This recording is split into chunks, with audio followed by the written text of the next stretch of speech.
அனைவருக்கும் வணக்கம். சுபமாரிமுத்து திருப்பூரிலிருந்து. பாரம்பரிய திருவள்ளுவர் குல வம்சம் பிரசன்ன ஜோதிடர் சுபமாரிமுத்து. இந்த பதிவு உங்களுக்காக.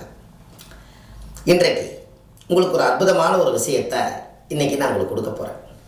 ஒரு சிவ ஆலயத்தில் போனால் நம்ம எத்தனை முறை சுற்றணும் அப்படிங்கிற ஒரு கணக்கு இருக்குது.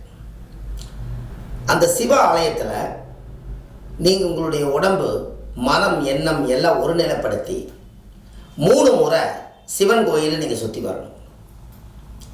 3 முறை உங்களுடைய பாதத்தால் நீட்டாக சுற்றி வந்து சுவாமிக்கு தேங்காய் பழம், வெத்தலைப்பாக்கு, ஒரு கல்கண்டு நைவேத்தியம் பண்ணி முதல்ல சாமியோட பேருக்கு நீங்கள் ஒரு அர்ச்சனை பண்ணுங்கள். சாமி தான் நம்மளுக்கு வரம் கொடுக்க போகுது. சாமி தான் நம்மளுக்கு சத்தியம் கொடுக்க போகுது. அப்போ சாமிக்கு பண்ணாமல் நமக்கு பண்ணுறோம்.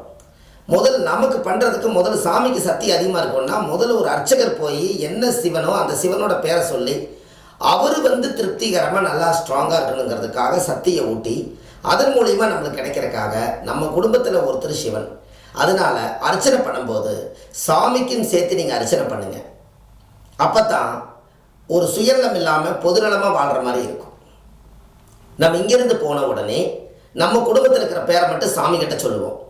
சாமியை மதிக்கிறோம் என்று சொன்னால் மதிக்கிறதே சாமிக்கு சாமி நல்லா இருக்கணும்னு நினைக்கிறத மதிப்பு. அப்போ சாமிக்கு நீங்கள் அர்ச்சனை பண்ணுங்கள்.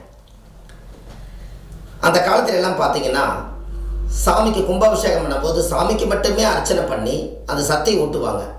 அதுக்கப்புறம் அதை விட மாட்டாங்க. நம்மளை போல இருக்கிறவங்க எல்லாம் போய் தெய்வத்துக்கு அர்ச்சனை பண்ணும்போது தான் தெய்வ சக்திகள் நமக்கு புகுதுது.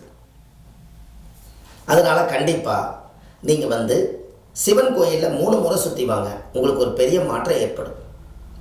கண்டிப்பாக உங்களுடைய வாழ்க்கையில் அவ்வளோ பெரிய சக்தி வாய்ந்த ஒரு சிறப்பு உங்கள் ஜாதகத்தில் இருக்குது. நீங்கள் அதை உங்களால் செய்ய முடியும். கண்டிப்பாக இதை பண்ணுங்கள். உங்கள் வாழ்க்கையில் பெரிய மாற்றத்துக்கு வருவீங்க. இது மாதிரி எல்லாம் சின்ன சின்ன எளிய பரிகாரங்கள் உங்களுடைய ஜாதகத்தை கொண்டு போய் முதல்ல சாமி சிவன் கோவிலில் போய் வச்சு அதை வாங்கிட்டு வாங்க.